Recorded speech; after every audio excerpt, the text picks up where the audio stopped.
بابا، اللہ کے بعد انسان کی سب سے پہلی محبت اس کے والدین ہیں۔ والدین تو وہ ہیں جنہیں پیار سے دیکھنا بھی عبادت ہے، اور باپ تو جنت کی کنجی ہوتے ہیں۔ بابا کی تو ہر چیز ہی مقدس ہوتی ہے۔ ان کی قمیض سے آتی خوشبو، ان کا گھر میں داخل ہوتے ہی ان کا جوتا بیٹیوں کو تحفظ کا احساس دلاتا ہے۔ اولاد اس باپ کے رزق حلال کے لیے بہائے گئے ایک قطرہ کا بھی حق ادا نہیں کر سکتی۔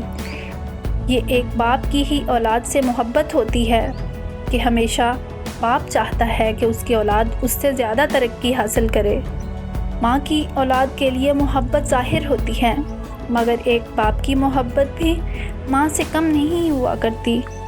فرق صرف اتنا ہے کہ ایک باپ اولاد کے لیے محبت کو اس طرح ظاہر کر پاتا ہے جیسے اس کے دل میں ہوا کرتی ہے۔ اسی لیے تو میاں بخش کہتے ہیں، باپ سراندہ تاج محمد۔ پلیز اپنے والدین کی قدر کریں۔ یہ ایک دفعہ دنیا سے چلے جائیں تو پھر کبھی واپس نہیں آتے۔